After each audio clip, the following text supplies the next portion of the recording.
हमारे भारतीय संस्कृति महत्वपूर्ण है।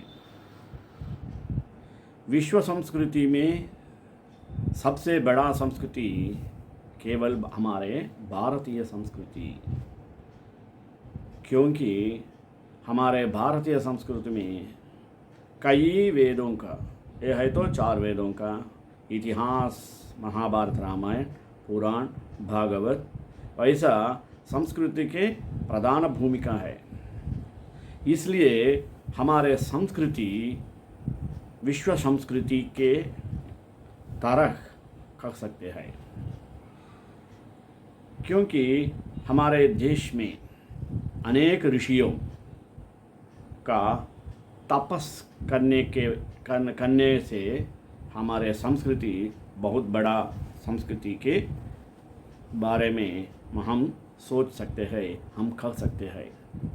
वेदों में कई विशेषताएं हैं। उसमें पर्यावरण संरक्षण के बारे में हम आज समझ लेंगे। पहला प्रार्थना। व्यासाय विष्णुरूपाय व्यासरूपाय विष्णवे नमो वै ब्रह्मनिधये वासिष्ठाय नमो नमः। आज मैंने वेदों में पर्यावरण संरक्षण के बारे में कुछ कहना चाहता हूँ। वेद भारतीय संस्कृति की मूलभूत आत्मा है।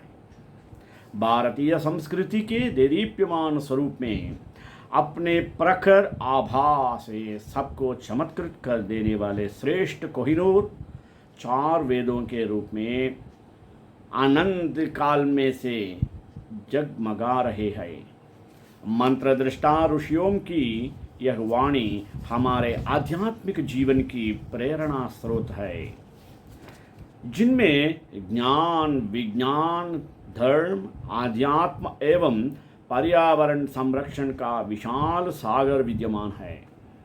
जहाँ निमज्जन कर मानव को वही शीतलता प्राप्त होती है जिससे उसके समस्त तपों का शमन हो जाता है।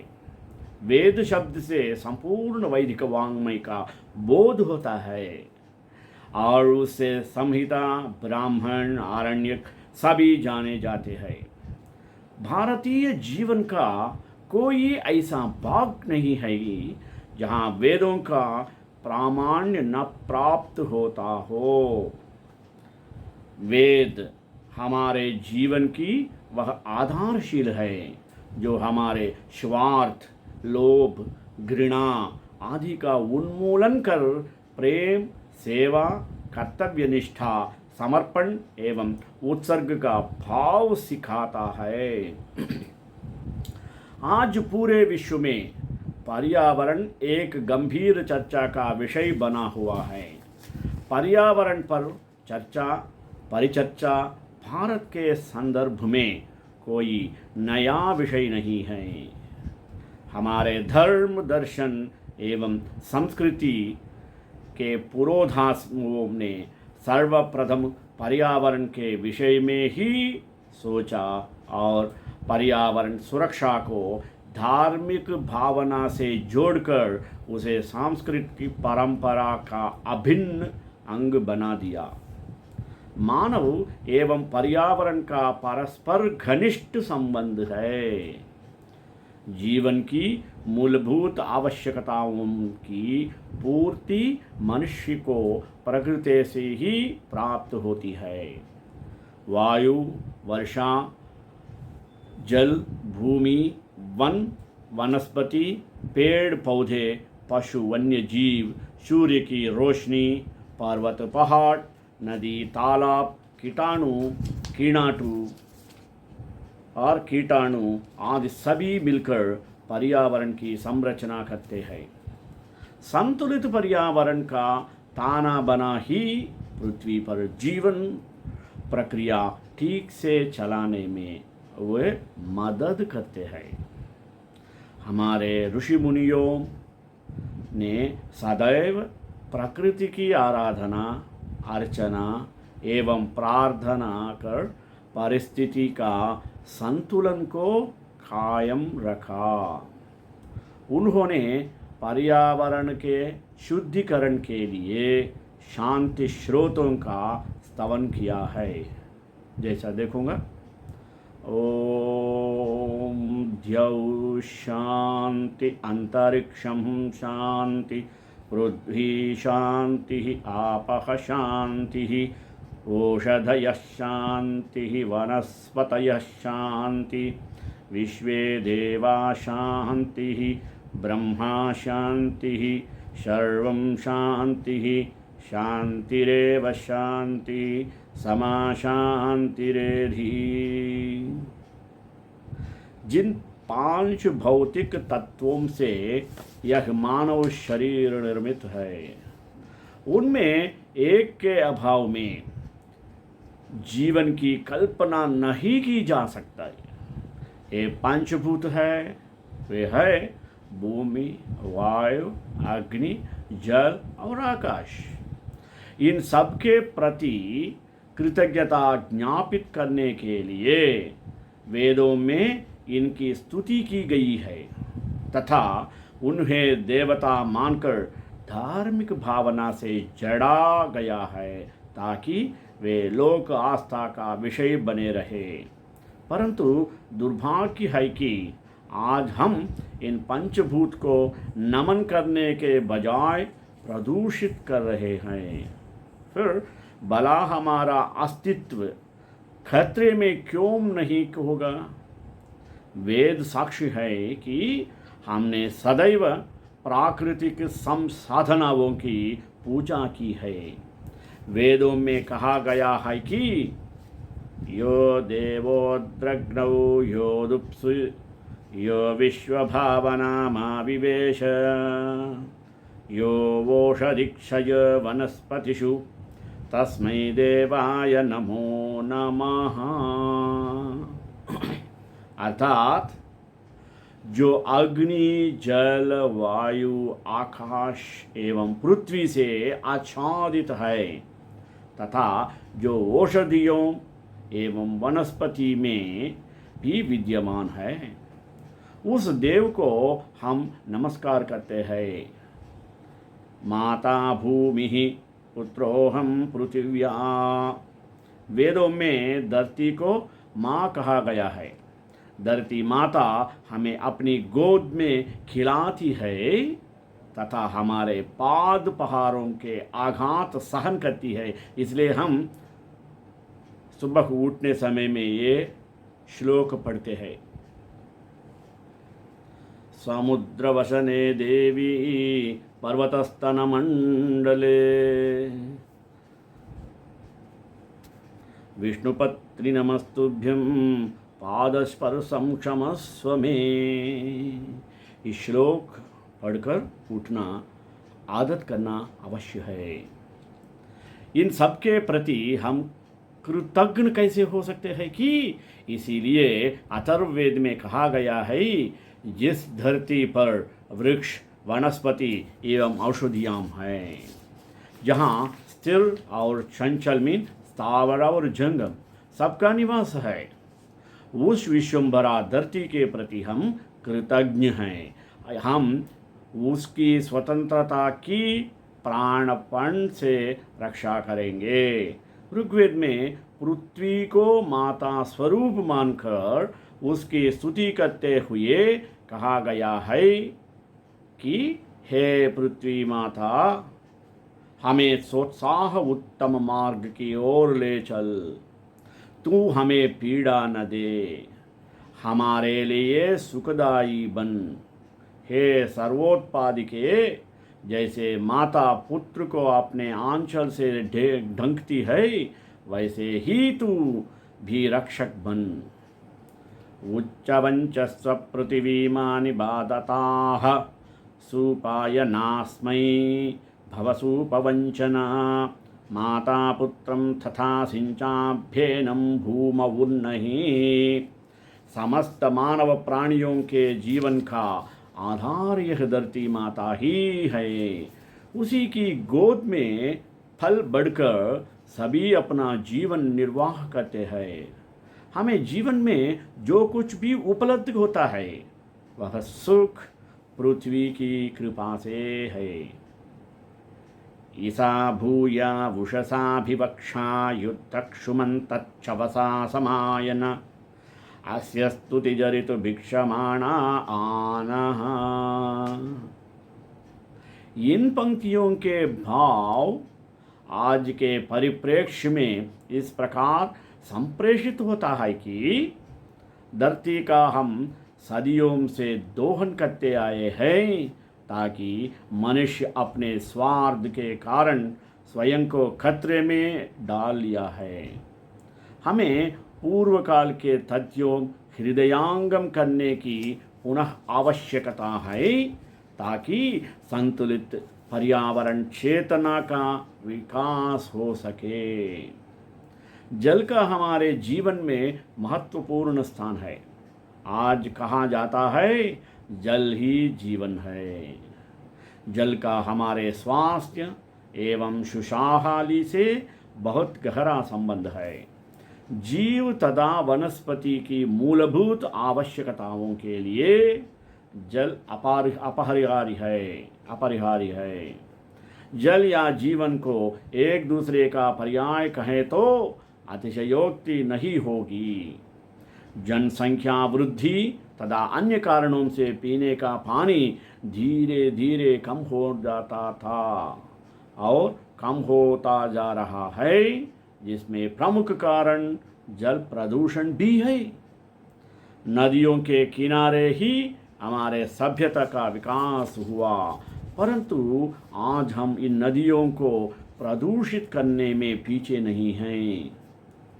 जिस गंगा नदी का पानी इतना पवित्र मानता जाता है, लोग बोतलें में भरकर रहते थे।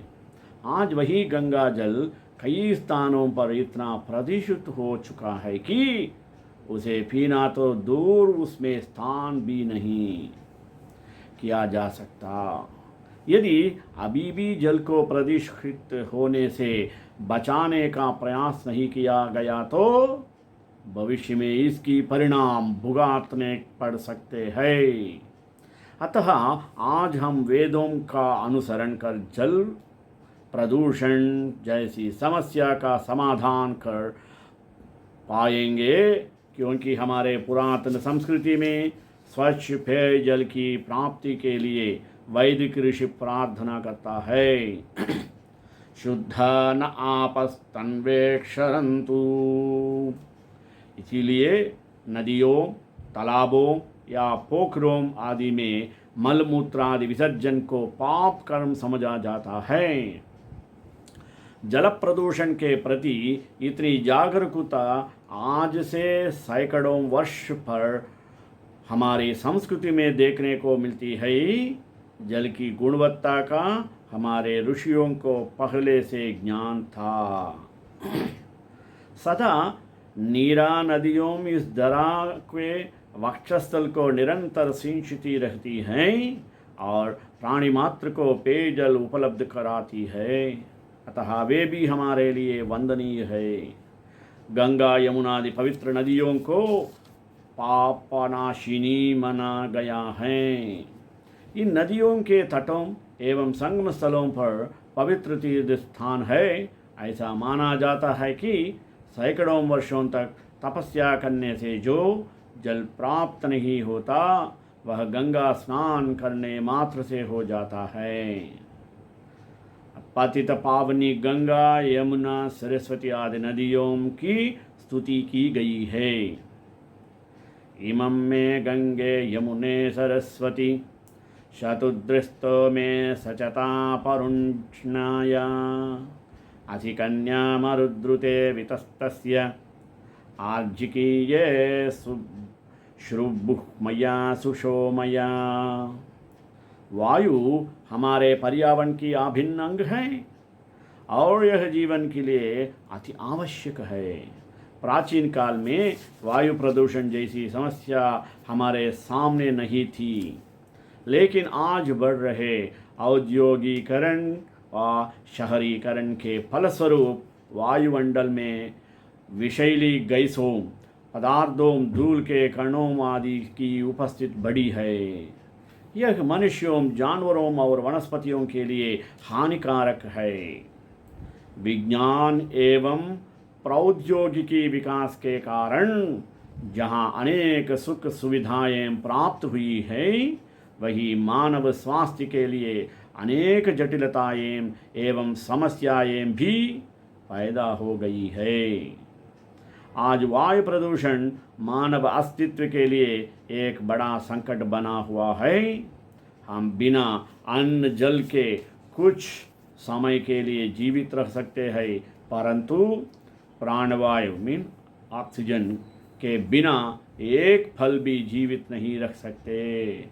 इसलिए वेद में वायु को न केवल देवतुल्य माना गया है, बल्कि जीवनदाता, मित्र व पालनकर्ता भी माना गया है। वेदों के अनुसार हमारा जीवन स्वस्थ एवं निरोग रह सकता है। इसलिए स्तुतिकर्ता उपासक वायु देवता से प्रार्थना करता है, वात आवातु भेषजं शंभुमयो भुनोहदे प्राण आयुषितारिषत। पंचभूत तत्व में एक आकाश भी है। यह आकाश हमारा वायुमंडल है। इस वायुमंडल में अनेक गैसें जैसे oxygen, carbon dioxide, methane, nitrogen आदि है। पृथ्वी को रक्षा कवच कही जाने वाली ओजोन परत वायुमंडल के ऊपर ही सूर्य की पराबैंगनी किरणों को चलने की तरह रोक लेती है। इस वायुमंडल में जीवन प्रदायक तत्व है, जिससे प्रजनन एवं जीवन संभव है, जो कि अन्य ग्रहों के पास नहीं है। पर्यावरण सुरक्षा किसी एक व्यक्ति या क्षेत्र की समस्या नहीं है। इसके लिए सामूहिक प्रयत्नों की आवश्यकता है।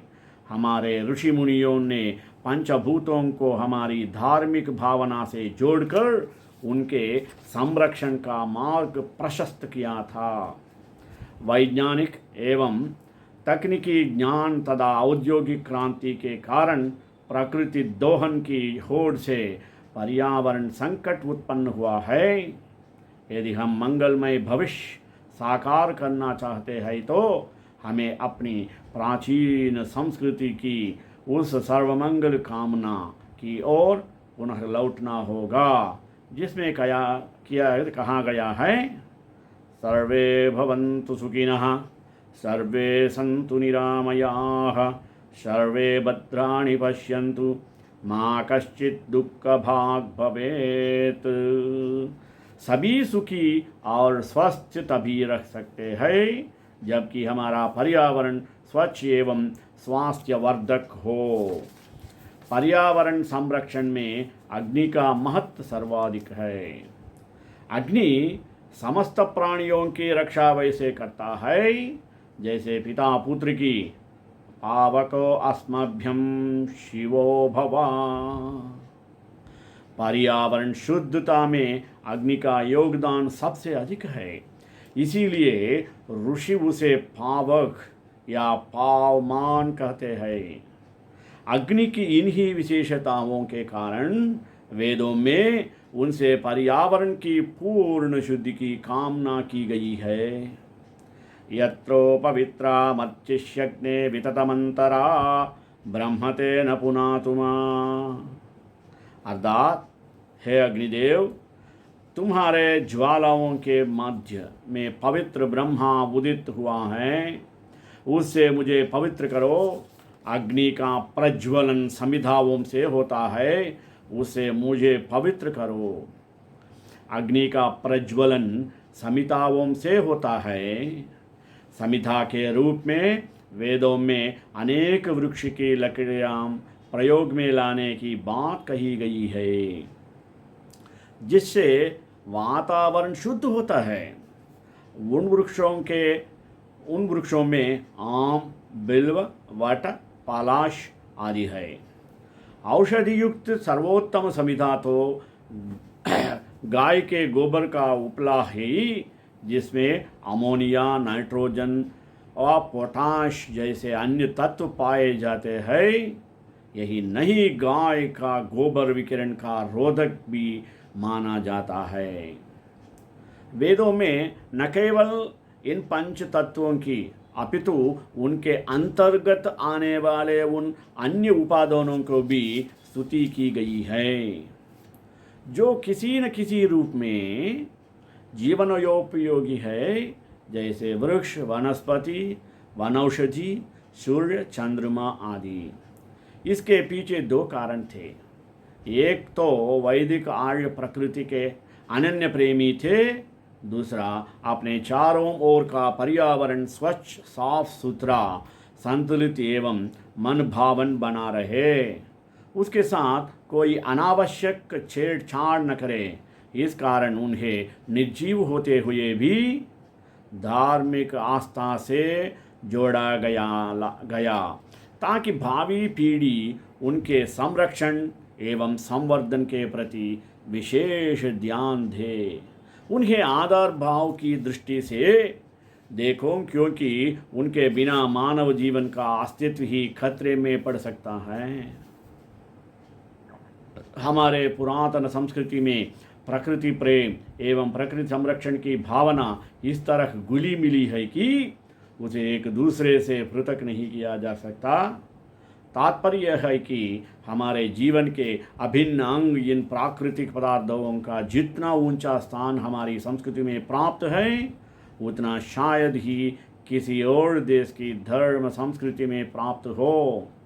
पर्यावरण संतुलन बनाए रखने में पेड़ पौधे की भूमिका महत्वपूर्ण मानी जाती है, परंतु जनसंख्या वृद्धि ने विभिन्न आवश्यकताओं के पूर्ति हेतु पेड़ों की द्रुत गति से कटाई को बढ़ावा दिया है। प्रकाश संश्लेषण विधि से पेड़ पौधों कार्बन डाइऑक्साइड से ग्लूकोज बनाते हैं, विषाक्त गैसें को सोख लेते हैं, इस प्रकार वायुमंडल को प्रदूषण रहित बनाते हैं। हमारे ऋषि मुनियों ने वृक्षों के नीचे रहकर आत्मबोध प्राप्त किया था। प्रकृति के साथ मैत्री हुई नहीं, अपितु प्रकृति को सदा नमन करने ही हमारी मान्यता रही है। वैदिक काल से ही वनों, वनस्पतियों और वन्य जीवों का महत्व पहचाना गया और उन्हें जीवन में समुचित स्थान दिया गया। वनों एवं वृक्षों का हमारे जीवन से इतना गहरा संबंध है कि उन्हें वन देवता कहकर पुकारा गया और उनके बारे में अनेक गुणगान भरी प्रशस्तियाँ लिखी गई। वर्तमान युग में मनुष्य अपनी स्वार्थलिप्सा के कारण जिस तरह वनों का विनाश कर रहा है, जिस तरह वनों की विनाश अंश का शायद वैदिक ऋषि को भी थी, जिस कारण वे वृक्षों के महत्व को प्रतिपादित करते हुए बतलाते हैं कि इस पृथ्वी पर वृक्ष तो सभी प्राणियों जीवन एवं आनंद प्रदान करने वाले हैं। वयो न वृक्षम सुपला समासदन सोमस इंद्र मंदिनश्चमशूद प्रशावनीकं शक्याद विद्याद्विदत् श्वशर्मणं वै ज्योतिरार्यमा।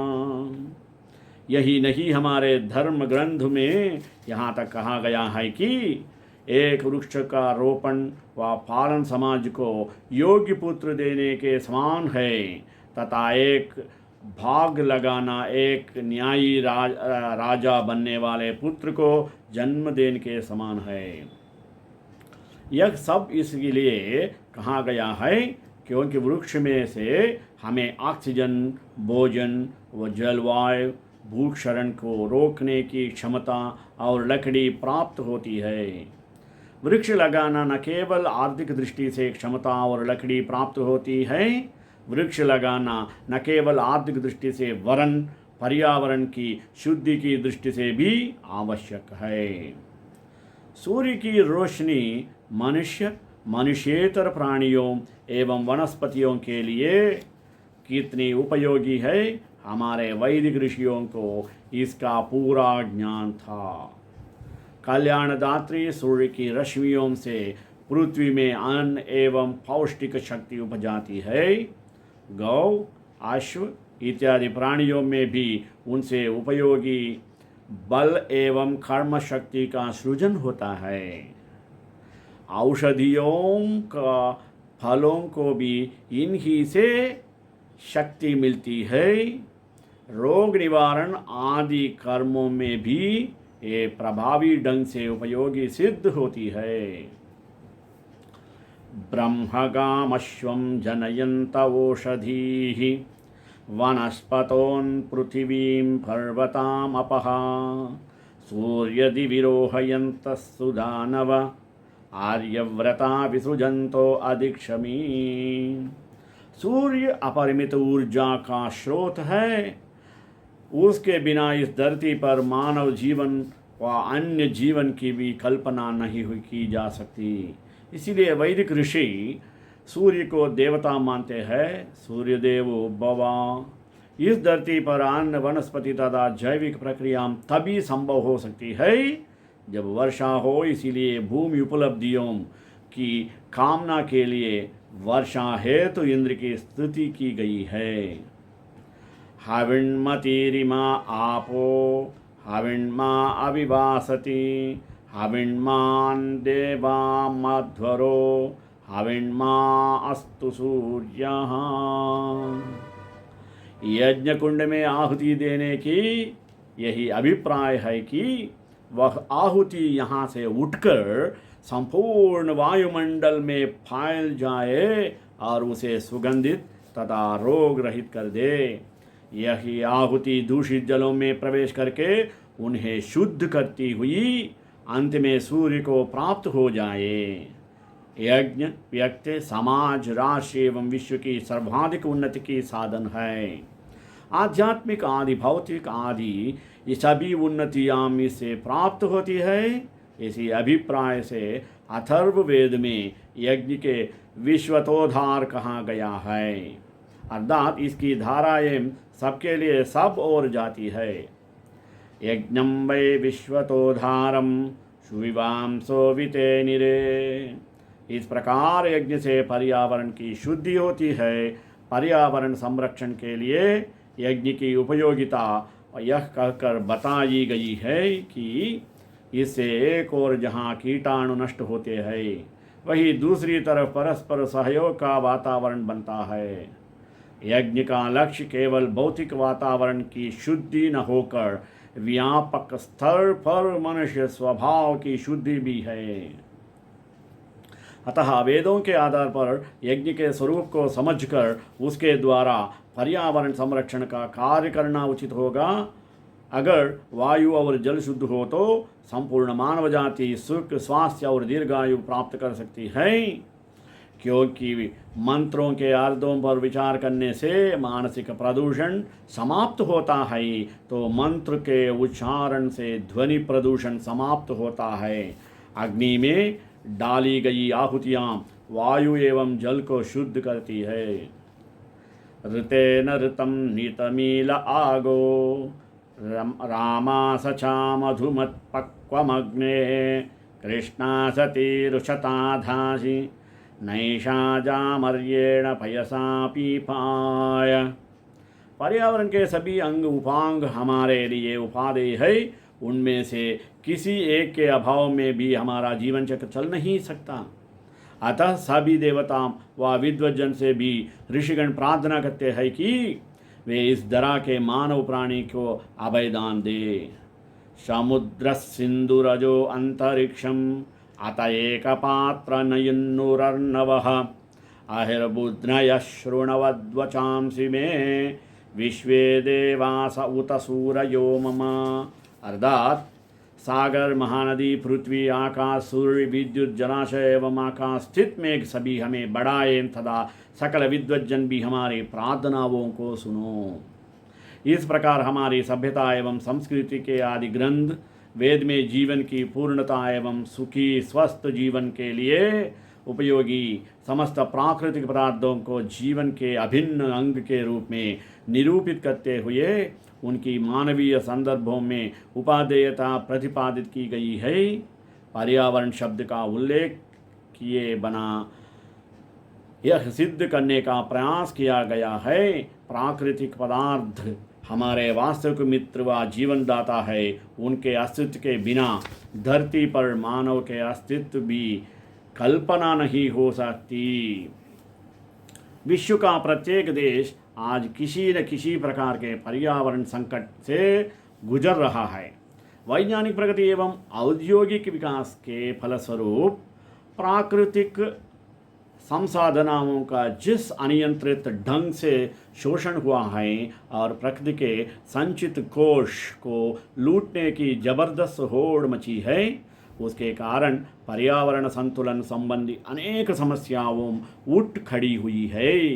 हम अपने स्वर्ग स्वरूपा धरती को नरकमय बनाने से कैसे बचाएं? इस समस्या का जैसा समाधान वेद में है वैसा अन्यत्र दुर्लभ है। श्रीकांताय कल्याण निधे निधेद्राम श्री वेंकटनिवासाय श्रीनिवासाय मंगलम मंगलाशासनपरे मदाचार्य पुरोगमैः सर्वैश्च पूर्वैराचार्यै सत्कृतायास्तु मंगलम्।